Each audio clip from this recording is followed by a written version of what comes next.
So you might say to yourself, well, even without Joe Burrow, maybe they've got a chance here. There is reports out there right now, Luke, that Burrow is considering surgery. That would keep him out for as much as 3 months.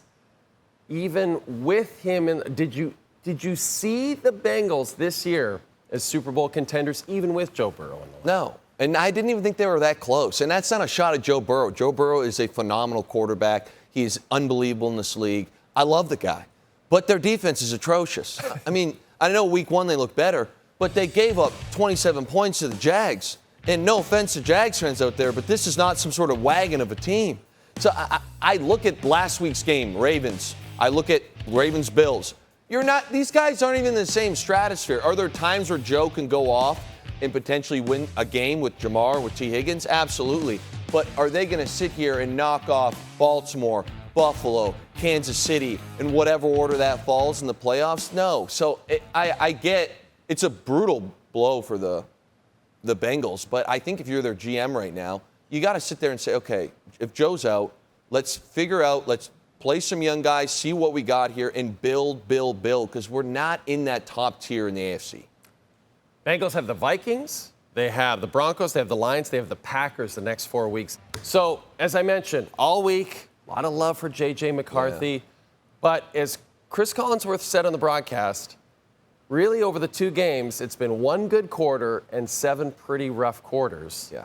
How are you feeling about this team? Is this just a dose of reality for Minnesota? Yes, it is. But what I'll say for Vikings fans out there about JJ is a lot of this is self-inflicted. Now, again, the offensive line was an issue. They're very thin right now. They got beat up. But if you look at some of the things that happened today, and you just can't really explain it, because here's one on 4th and 1. We dropped the snap under center. Like, that can't happen. This was in the red zone, and he's faking this. He's not trying to pitch it.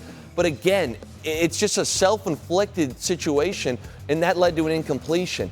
The interception is another bad ball, so that's something that, okay, that's the growing pains. But the first 2 things, I would say, are not growing pains. In these next 2 years, 3rd and 9, you've got Jefferson at the sticks, and you short hop him. Yeah.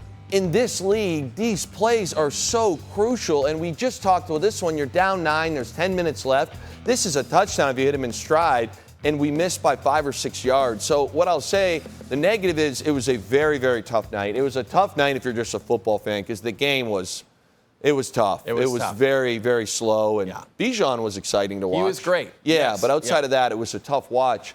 But JJ, to me, it was very self-inflicted. You know, even the sack that led to a fumble, that's a protection issue up front. It's a free hitter. That should never happen. So it's one thing to say, hey, we got growing pains. It's another if your young quarterback is just flat out messing up, stuff that he can definitely do. So I think that there's somewhat of a silver lining.